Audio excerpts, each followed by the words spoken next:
16/7/2024 প্রাতঃমূর্লি। ওম শান্তি। বাপদাদা মধুবন। বাবা বলেছে, মিঠে বাচ্চে, ড্রামার যথার্থ নলেজের দ্বারাই তোমরা অচল, অডল আর একরস থাকতে পারো। মায়ার তুফান তোমাদের হিলাতেও পারবে না। তো ড্রামার যথার্থ নলেজ থাকলেই আমরা অচল, অডল আর একরস থাকতে পারবো।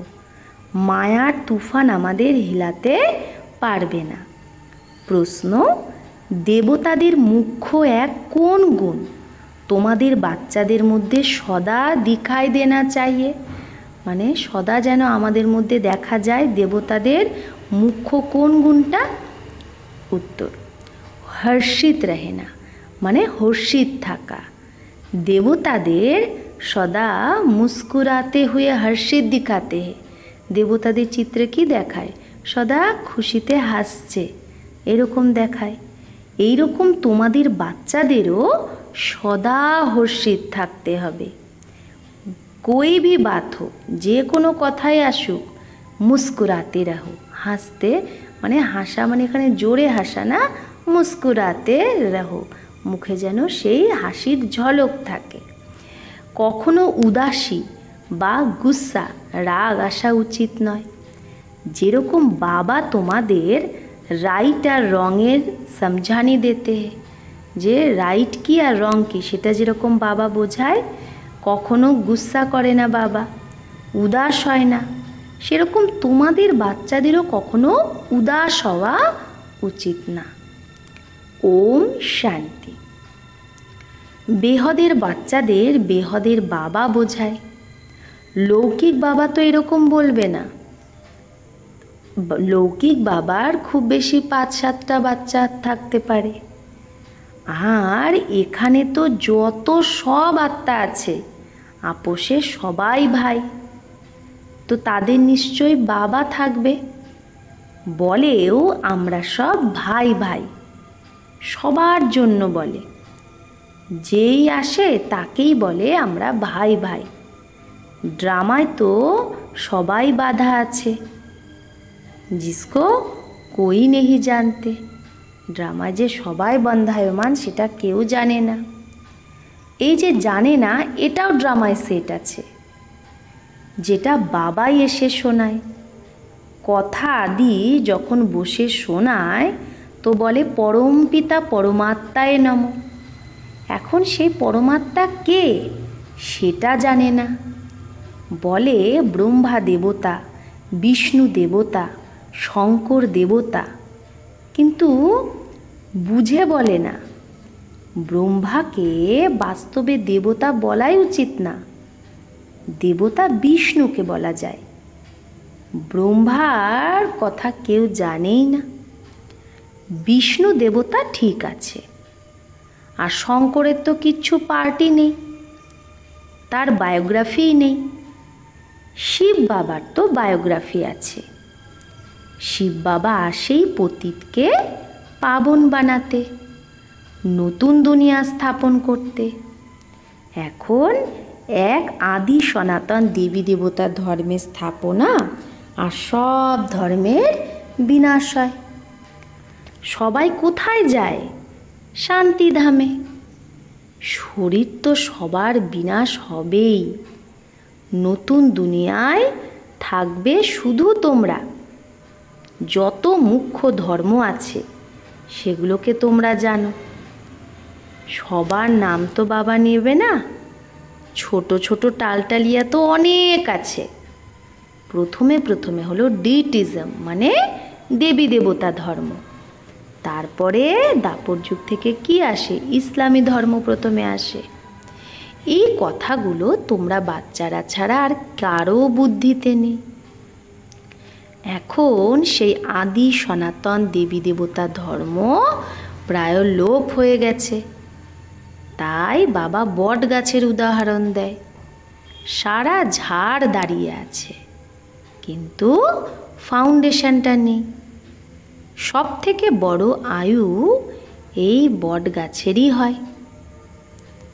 তো এখন এই কল্পবৃক্ষের সব থেকে বড় আয়ু আদি সনাতন দেবী দেবতা ধর্মের।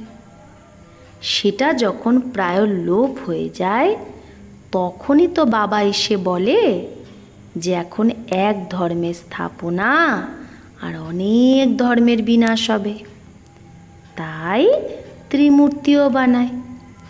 কিন্তু অর্থ বোঝে না। তোমরা বাচ্চারা জানো উঁচু থেকে উঁচু ভগবান, তারপরে ব্রহ্মা বিষ্ণু শঙ্কর, তারপরে সৃষ্টিতে আসে তো দেবী দেবতা ছাড়া আর কোনো ধর্মই নেই। ভক্তি মার্গের যে ব্যাপারটা সেটাও ড্রামায় সেট আছে। প্রথমে শিবের ভক্তি করে, তারপরে দেবতাদের ভক্তি শুরু হয়। ভারতেরই তো কথা। বাকি তো ভাবে আমার ধর্ম মঠ পন্থ কব স্থাপন হতা হে, বলে বাকিরা তো জানে যে তাদের ধর্ম মঠ পন্থ কবে স্থাপন হয়। যেরকম আর্যরা বলে আমরা অনেক পুরানো, বাস্তবে সব থেকে পুরানো তো হলো আদি সনাতন দেবী দেবতা ধর্ম। তোমরা যখন ঝাড়ের চিত্রের ওপর বোঝাও তো নিজেরাও বুঝে নেয়, তখন মানুষ নিজেরাও ঠিক বুঝে নেয় যে তাদের ধর্ম অমুক সময়ে এসেছে। সবার যে অনাদি অবিনাশী পার্ট সেটা সবাই পেয়েছে, তা সেটা তো বাজাতেই হবে না পার্টটা। এতে কারো দোষ বা ভুল বলতে পারবে না।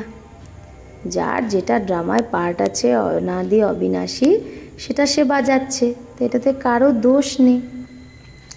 এটা তো সে বোঝানো হয় পাপ আত্মা কেন হয়েছে। মানুষ বলে আমি বেহদের বাবা আর আমরা সব বাচ্চা, তাহলে সব ভাই সত্যযুগে কেন নেই? কিন্তু ড্রামায় পার্টই নেই, তাই না? যদি আমরা বেহদের বাবা সব বাচ্চা, কিন্তু সব বাচ্চা কেন সত্যযুগে নেই? তো কারণ ড্রামায় পার্টই নেই। এটা অনাদি ড্রামা বানানো আছে, এতে নিশ্চয় রাখো, আর কোনো কথা বলো না। বাবা বলছে ড্রামার উপর নিশ্চয় রাখো, ড্রামাটা তৈরিই আছে খুব ভালো। চক্রও দেখায় কিভাবে এই চক্র ঘোরে, কল্পবৃক্ষেরও চিত্র আছে। কিন্তু এটা কেউ জানে না যে এই কল্পবৃক্ষের আয়ু কত। বাবা কারো নিন্দা করে না, এটা তো বোঝানো হয়, তোমাদেরও বোঝায় যে তোমরা কত পাবন ছিলে, এখন পতিত হয়ে গেছো। তো ডাকো হে পতিত পাবন এসো। প্রথমে তো তোমাদের সবাইকে পাবন হতে হবে, তারপরে নাম্বারবার পার্ট বাজাতে আসতে হবে। আত্মারা সবাই উপরেই থাকে, বাবাও উপরে থাকে, তারপরে তাকে আমরা কলিযুগে ডাকি এসো। এই রকম वो बुलाने से आते नहीं। তো বাবা এরকম না যে আমাদের ডাকে এসেছে, বাবা বলে বাবারও ড্রামায় পার্ট সেট আছে যে আসতেই হবে। যেরকম হদের ড্রামাতেও বড় বড় মুখ্য অ্যাক্টরের পার্ট থাকে, আর এটা হলো বেহদের ড্রামা, সবাই ড্রামার বন্ধনে বাঁধা। তার মানে এটা না যে ধাগে মে বাঁধে হুয়ে, ড্রামার একটা সুতো আছে সেই সুতোয় সবাই বাঁধা, এরকম না। এটা বাবা বোঝায় যে ওটা হলো জড়ো ঝাড়, যেটা বট গাছ সেটা তো জড়ো গাছ। যদি বীজ চৈতন্য হয় তো সেই বীজ তো জানবে না যে এই ঝাড় কী করে বড় হয়, তারপরে ফল দেয়। তো এখানে তো চৈতন্য বীজ হলো শিব বাবা। এই মনুষ্য সৃষ্টিরূপী ঝাড়ের একে কি বলা হয়? উল্টা ঝাড় বলা হয়। বাবা তো নলেজ ফুল, তার মধ্যে সারা ঝাড়ের নলেজ আছে, আর এই জ্ঞানটা হলো সেই গীতার নলেজ, কোনো নতুন কথা না। এখানে বাবা কোনো শ্লোক আদি উচ্চারণ করে না, মানুষ তো গ্রন্থ পড়ে তারপরে অর্থ বসে বোঝায়। বাবা বোঝায় এটা হলো পড়া, এতে শুধু শ্লোক আদির দরকার নেই। বাবা বলছে এই পড়াতে শুধু শুধু শ্লোক আদির দরকার নেই, এখানে শ্লোকের কোনো ব্যাপারই নেই। ওই শাস্ত্রের পড়াতে তো কোনো এম অবজেক্ট থাকেই না। মানুষ বলেও জ্ঞান ভক্তি বৈরাগ্য, এই পুরানো দুনিয়া বিনাশ হবে। সন্ন্যাসীদের হলো হদের বৈরাগ্য, আর তোমাদের বেহদের বৈরাগ্য।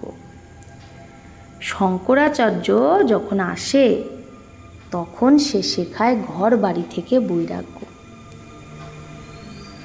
তাও শুরুতে তো সেও শাস্ত্র আদি শেখায়নি, যখন অনেক বৃদ্ধি হয়ে যায় তবেই শাস্ত্র বানানো শুরু করে। প্রথমে প্রথমে তো ধর্ম স্থাপন করে একজনই, তারপরেই তো ধীরে ধীরে বৃদ্ধি পায় সেই ধর্মের লোকেরা।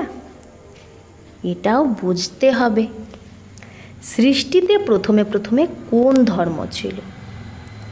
এখন তো অনেক ধর্ম।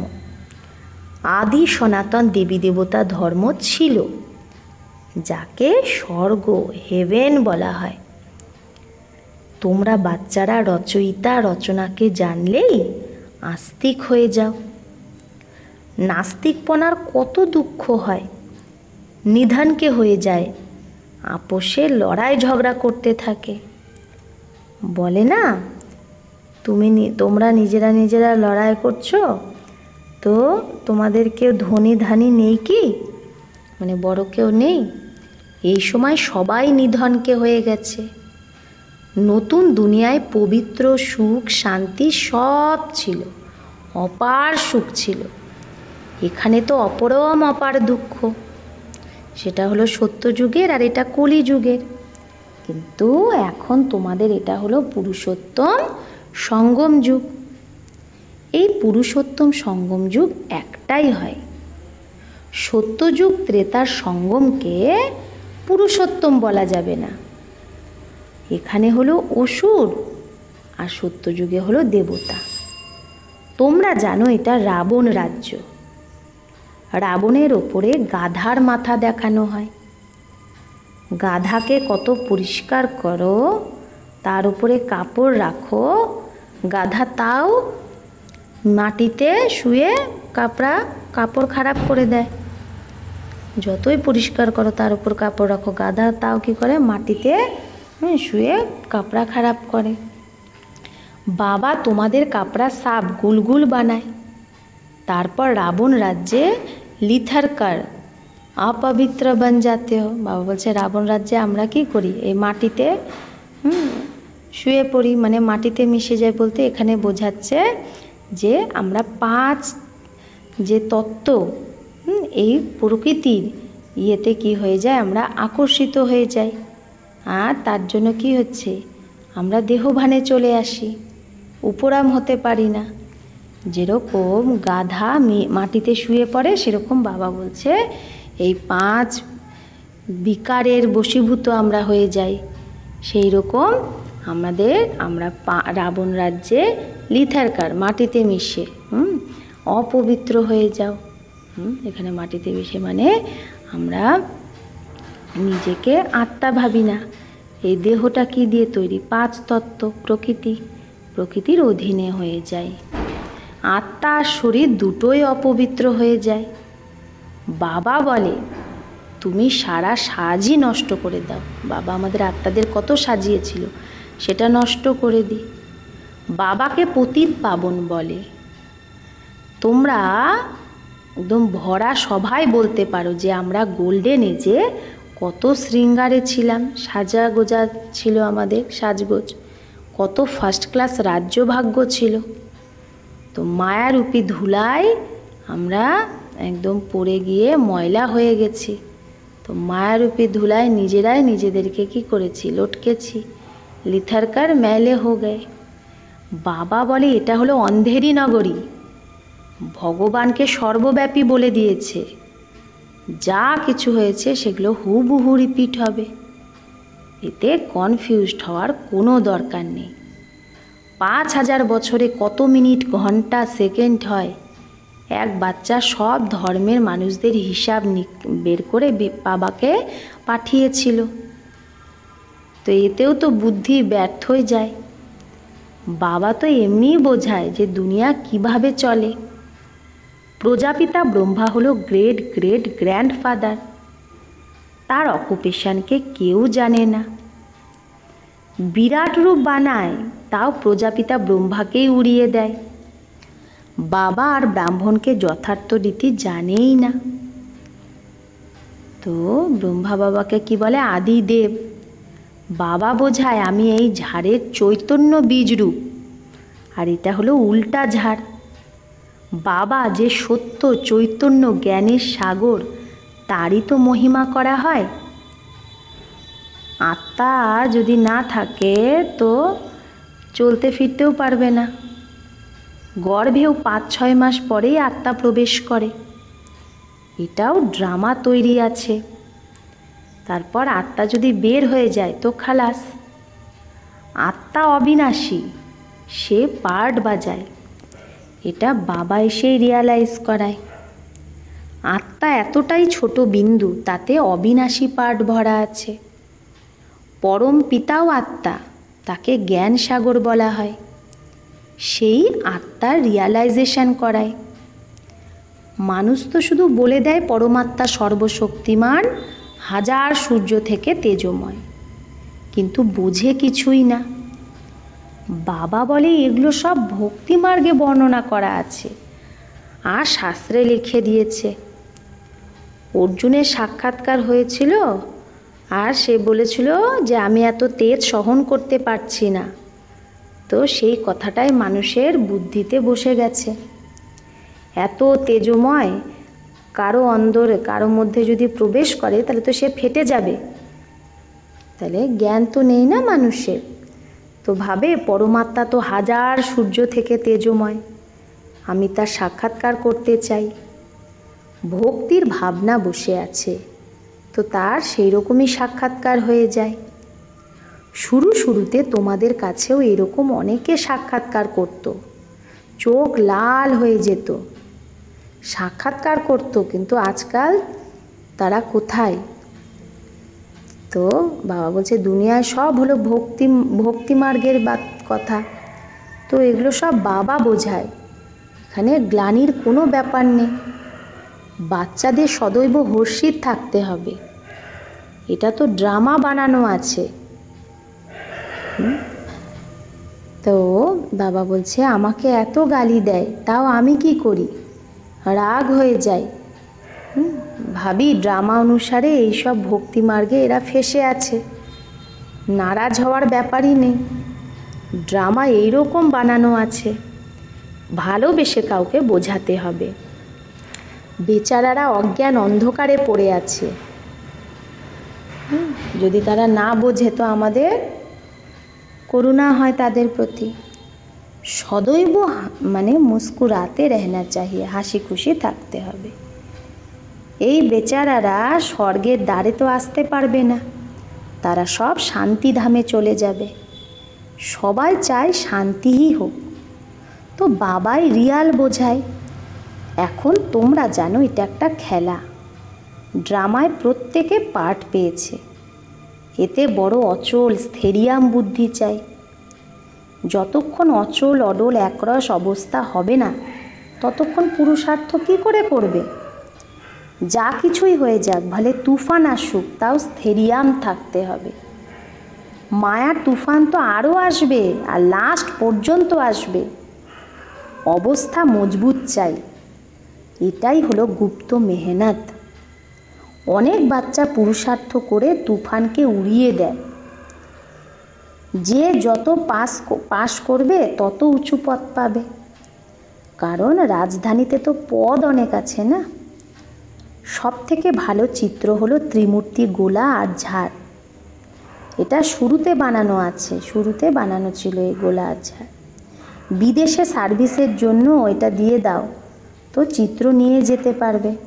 হ্যাঁ, বাবা বলছে বিদেশে সার্ভিসের জন্য এই দুটো চিত্র নিয়ে যাওয়া উচিত।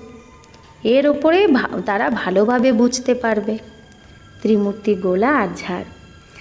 ধীরে ধীরে বাবা যেটা চায় যে এই চিত্রটা যেন কাপড়ের ওপর হয়, সেটাও তৈরি হতে থাকবে। তোমরা বোঝাবে যে কি করে এটা স্থাপন হচ্ছে। তোমরাও इसको समझेंगे तो अपने धर्म में ऊंच पद पाएंगे।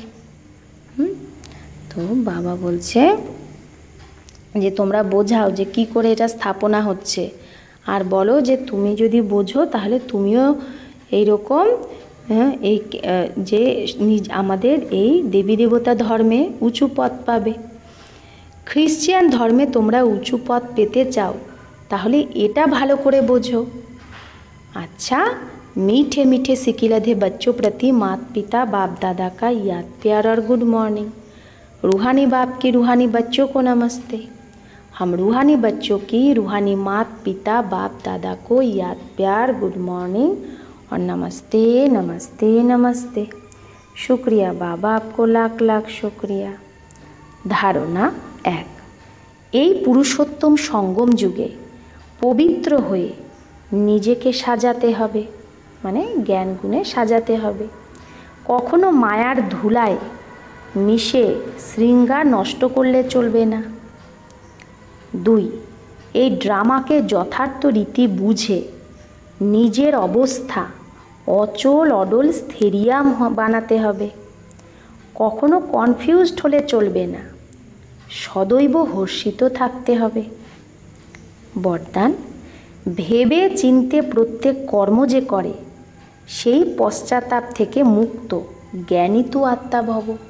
তা ভেবে চিনতে যে প্রত্যেক কর্ম করে সেই পশ্চাতাপ থেকে মুক্ত জ্ঞানী তু আত্মা ভব। দুনিয়ায় বলে প্রথমে ভাবো তারপরে করো। যে ভেবে করে না, করে তারপরে ভাবে, তো সেটা পশ্চাতাপেরই রূপ হয়ে যায়, পস্তায় পড়ে। পরে ভাবা এটা পস্তানোর রূপ, আর প্রথমে ভাবা এটা হলো জ্ঞানীতু আত্মার গুণ। দাপর কলিযুগে তো অনেক প্রকারের পশ্চাতাপই করতে থাকে, কিন্তু এখন সঙ্গমে এই রকম ভেবেচিন্তে সংকল্প বা কর্ম করো যে কখনো মনেও 1 সেকেন্ডও পশ্চাতাপ না হয়, তবেই বলবে জ্ঞানী তু আত্মা।